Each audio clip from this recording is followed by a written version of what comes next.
Ayan, guys.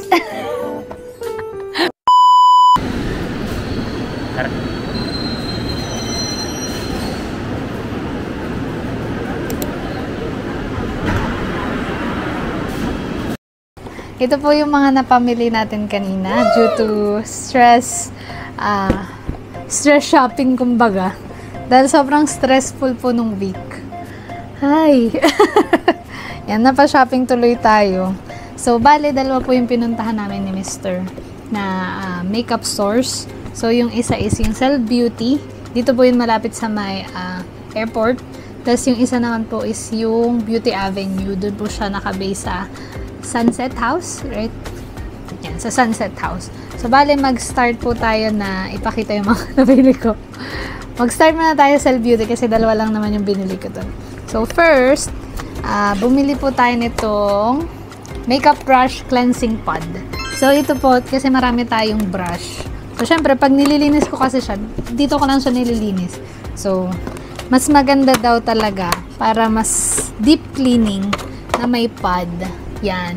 So, dito mo i-cleanse or, yeah, cleansing. Tapos dito pag i-rinse mo na siya. Ayun, so, yan. Yan po yung una nating kaartihan. Number 1. And then, number 2, kaya binabawasan ko na pong panunod ko ng TikTok kasi masyado ako na-influensyahan. Ayan. So, bumili po tayo nitong eyelash extension. Under lash extension. So, ito siya. So, yun. Kasi, wala po kasi talaga tayong eyelashes. Or maikse or manipis kung ano man. Yan. So, na-influence po tayo. Try natin to after gym. Yun. Today. Tapos, babalitaan ko kayo kung talaga nga namang tunay. Nagaganda pa. Wow! Gaganda pa. So, next. Dito naman po tayo sa Beauty Avenue. So, most of these items po, nakita ko din sa TikTok. Nakainis talaga yung TikTok na yun. So, una-una po is yung setting spray.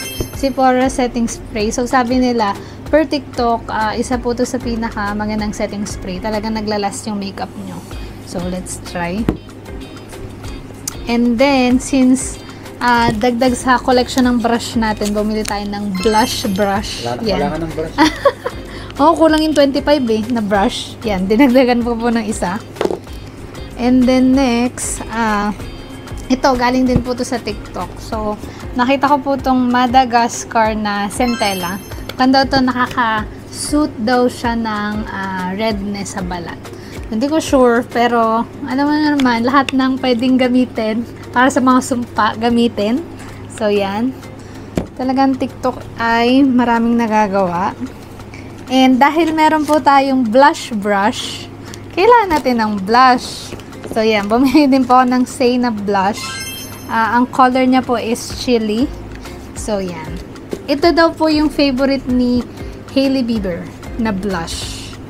As of the moment. Tapos, we have, syempre, hindi lang dapat beauty, dapat pati wellness. So, bumili po si Aini ng Bardi.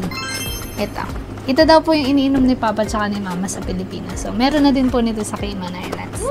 Yun. Yan lang naman po yung nabili namin. Ay, wait. Meron pa po kaming freebie kasi ang dami ko daw pong napamili. At sobra naman ang ginastos. So, binigyan po kami ng freebie ng ano to? Eye mask. Kasi kita nila ng stress siguro. Charot. Ayun. Ito yung golden eye mask. So, yan lang po. Yan na po mga pinamili natin for today's video. Thank you!